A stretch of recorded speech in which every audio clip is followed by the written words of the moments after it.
जिस सस्पेंस भरी तेजी के साथ नीतीश कुमार को बिहार के सीएम पद से अचानक हटाकर राज्यसभा भेजा गया, वैसी तेजी नया सीएम बनाने के लिए एनडीए में हलचल नहीं दिखाई देती है। ऐसा क्यों है? बीते 15 दिनों में नीतीश कुमार के राज्यसभा में नॉमिनेशन से लेकर उनका चुनाव तक हो चुका है। आज की तारीख में हम ये भी कह सकते हैं कि नीतीश कुमार ने जो कहा था कि वो चारों सदनों के सदस्य होना चाहते हैं, वो सपना भी करीब करीब पूरा हो चुका है।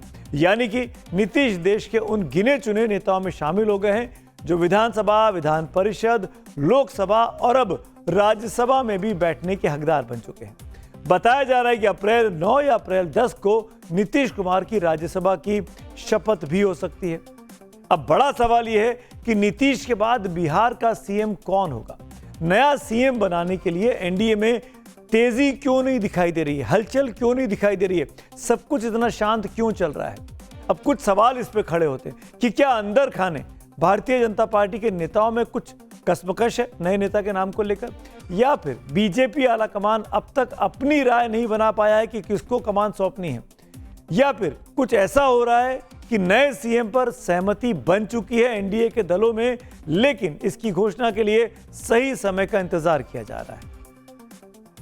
इस पर कोई टिक्का टिप्पणी मेरी नहीं है, लेकिन हमारे भारतीय जनता पार्टी के ही कोई नेता मुख्यमंत्री के रूप में पदभार को संभालने का काम करेंगे और नीतीश जी का तो हमेशा आशीर्वाद रहा है।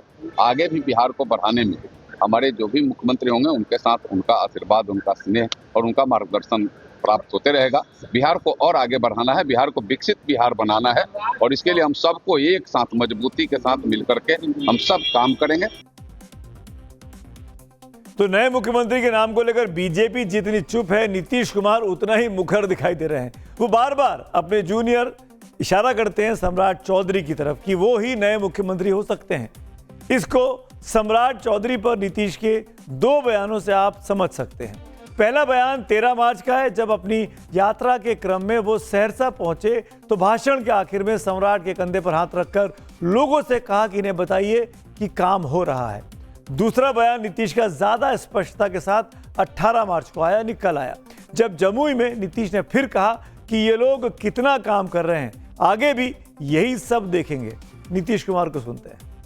आपके लिए जितना काम हम करने का बता दिए हैं और जिस तरह से केंद्र सरकार का सहयोग हो रहा है, इसको मिला करके आपका बहुत आगे बढ़ेगा और सब महिला हो या लड़का हो या लड़की, सब जगह पूरा का पूरा काम होगा, लड़का का भी लड़की का।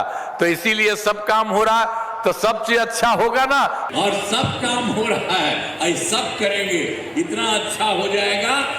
आप समझ लीजिए केंद्र का भी सहयोग है, बिहार बहुत आगे बढ़ेगा, हर राज्य आगे बढ़ेगा। अब सवाल है कि सम्राट चौधरी के नाम की उम्मीदें क्यों बढ़ी हुई हैं? पहली बात, बिहार में बीजेपी को गठबंधन की राजनीति करनी पड़ेगी। ऐसे में जेडीयू के साथ तालमेल बिठाने में सम्राट चौधरी बेहतर समझे जा रहे हैं और पिछले 2 सालों से लगातार काम भी कर रहे हैं नीतीश कुमार के साथ जुड़कर।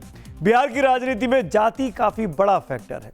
नीतीश कुमार कुर्मी समाज से आते हैं और सम्राट चौधरी कोयरी समाज से। इन दोनों जातियों को लवकुश कहा जाता है, जिनकी आबादी जोड़कर करीब 7% के आसपास है। ऐसे में पिछड़े वर्ग की राजनीति के लिहाज से भी सम्राट चौधरी बीजेपी के लिए मुफीद दिखाई देते हैं। एंटी लालू सेंटिमेंट को भुनाने और विपक्ष पर आक्रामक दिखने के मकसद से भी पिछड़े वर्ग के एक प्रभावी नेता के रूप में सम्राट चौधरी हैं। बीजेपी के दूसरे नेताओं से वो आगे निकल जाते हैं। सम्राट चौधरी बीजेपी या आरएसएस के मौलिक नेताओं में तो नहीं है, वो कई पार्टियों से घूमते फिरते बीजेपी के भीतर आए हैं। लेकिन असम में हिमंत बिस्व शर्मा को कांग्रेस से लाकर जिस तरह से बीजेपी ने मुख्यमंत्री बनाया, उसे देखते हुए सम्राट चौधरी के मुख्यमंत्री बनने के रास्ते में ज्यादा अड़चन नहीं दिखाई देती। और बिहार चुनाव के दौरान जिस तरीके से केंद्रीय गृह मंत्री अमित शाह ने कहा था कि सम्राट चौधरी को चुनाव के बाद प्रधानमंत्री मोदी बड़ा आदमी बना देंगे, वो इशारा साफ था। आने वाले दिनों में सम्राट चौधरी यहां से विधायक बनकर जब पटना जाएंगे, मैं अभी बिहार में हर जगह जा रहा हूं, जहां जा रहा हूं वहां लोग कहते हैं कि साहब हमारे विधायक को मंत्री बनाने की काम करिएगा।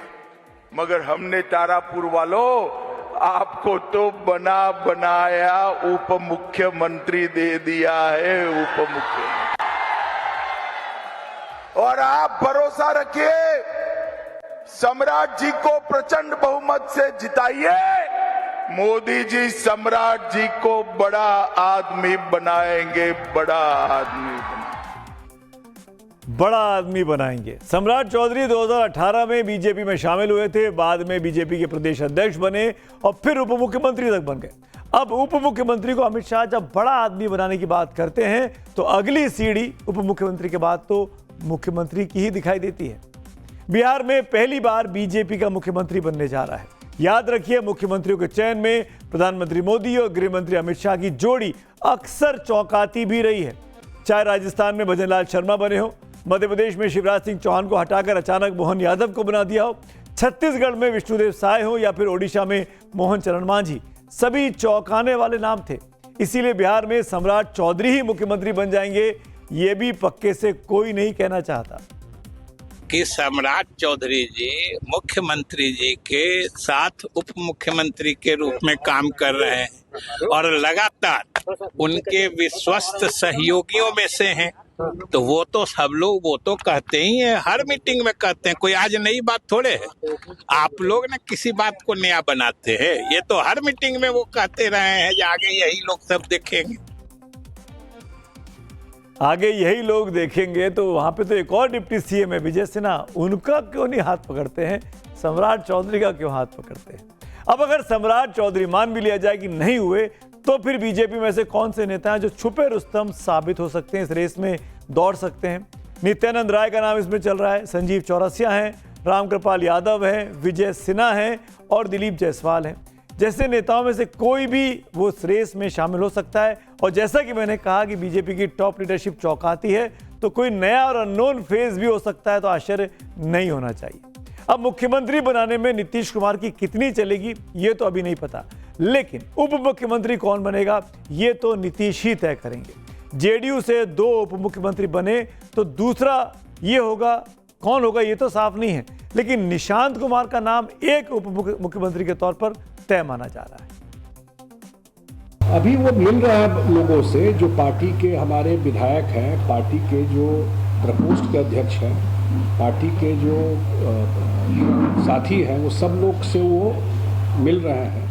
आगे उनकी यात्रा भी होगी और आने वाले समय में पार्टी में भी और सरकार में भी वो काम करेंगे। वो पार्टी में भी और सरकार में भी काम करेंगे। पार्टी के कार्यकारी अध्यक्ष संजय कुमार झा इस बात को कह रहे थे, यानी जिस दिन निशांत कुमार को बिहार सरकार में पद मिला, तय मान के चलिए उसी दिन से नीतीश कुमार की वंशवाद विरोधी राजनेता की छवि पर एक सवालिया निशान तो जरूर लग जाएगा।